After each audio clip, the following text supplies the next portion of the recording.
বাড়ি থেকে কিছুটা টাটকা সজনে ফুল নিয়ে এলাম। এগুলো বেছে ধুয়ে নিয়েছি। আর এখানে কেটে রেখেছি শিম, আলু আর বেগুন। আর এখানে কয়েকটা নিয়েছি মটর ডালের বড়ি। আজ আমি তৈরি করব সজনে ফুলের তরকারি। ভীষণ সুন্দর খেতে হয় এবং উপকারী। ওয়েদার চেঞ্জ হচ্ছে, এই সময় আমাদের অনেকেরই হাম, বসন্ত মানে স্মল পক্স যেটা হয় সেগুলো হয়। তো এই সময় খুব সাবধানে থাকতে হয়, শরীর ঠান্ডা রাখতে হয়। সজনে ফুল সিজনের যে কোনো সবজি যেগুলো ওঠে সেগুলো বেশি বেশি করে খেতে হয়। তাই জন্য সজনে ফুল অবশ্যই খাওয়ার চেষ্টা করবেন, কিনে হোক বাজার থেকে বা যদি ঘরোয়া পাওয়া যায় সেটা তো খুবই ভালো।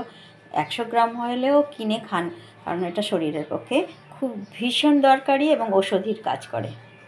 কড়াইতে তেল দিয়ে আগে প্রথমেই কী করবো, বড়িটাকে ভেজে নেব। তেল আমার খুব সুন্দর গরম হয়ে গেছে আর বড়িটাও আমার এক্ষুনি ভাজা হয়ে গেছে, ভেজে তুলে রাখবো।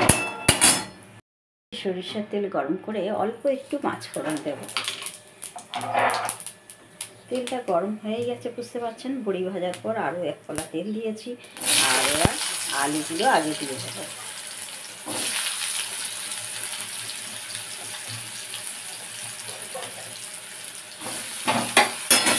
আলুগুলো দিয়ে একটু নাড়াচাড়া করে নিই।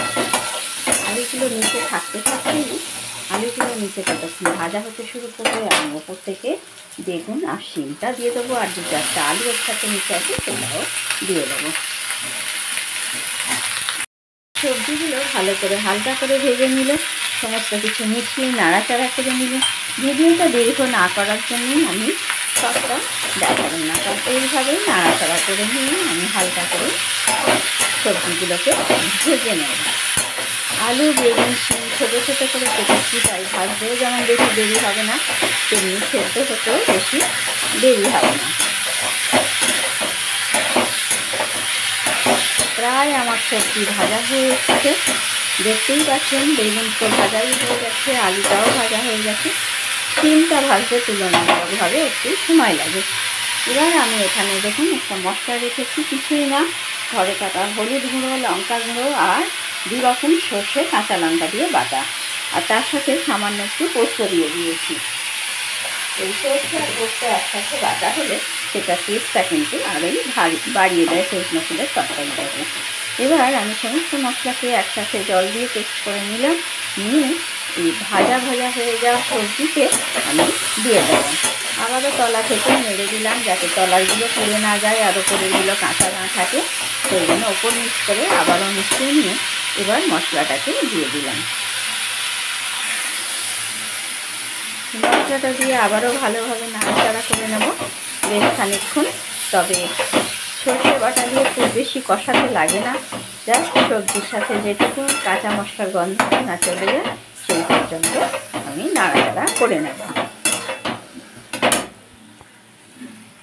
দিয়ে আমি ভালো করে নাড়াচাড়া করে নিয়েছি। এবার মশলার বাটি ধোয়া জলটা আগে দেব, তারপর আরও একটু জল দেব। দিলে সবজিটা আমার সেদ্ধ হয়ে যাবে এমন জল দেব, কারণ এটা তো আর ঝোল থাকার ব্যাপার নেই। এবার একটু ফুটে উঠলে তারপর বড়িটা দেব আর সজনে ফুলটা একেবারেই শেষের দিকে দেব।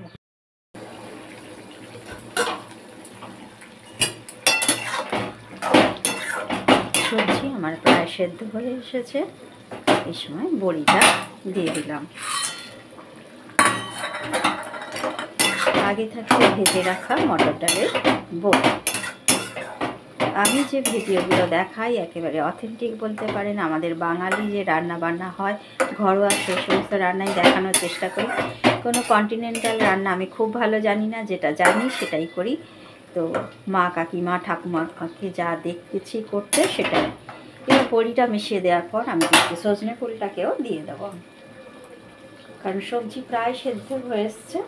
তাই সজনে ফুলটাকেও দিয়ে দিলাম। খুব ভালো করে ধুয়ে নেবেন, কারণ কুটি মাটি থাকে, বিশেষ করে কেনা হলে। ঘরোয়া হলেও গাছ হলে এগুলো কিন্তু ছোট্ট ছোট্ট কয়েকটা ডাঁটা ছিল, সেই ডাঁটাটাও আমি দিয়ে দিয়েছি।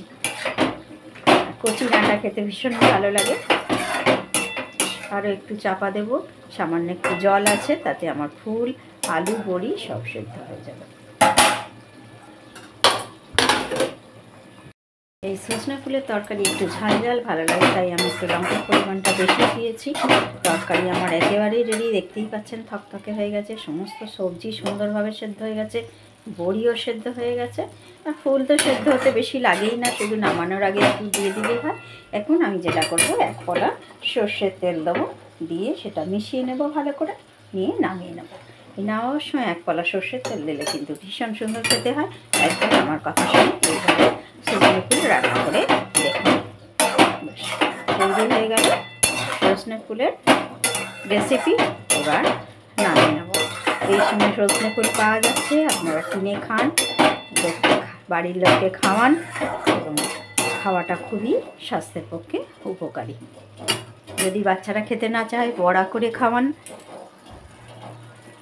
তাহলে বন্ধুরা, ভিডিওটা কেমন লাগলো জানাতে ভুলবেন না। ভালো লাগলে লাইক কমেন্ট শেয়ার করবেন, আর সাবস্ক্রাইব করে পাশে থাকা বেল আইকনটাকে প্রেস করতে একেবারেই ভুলবেন না।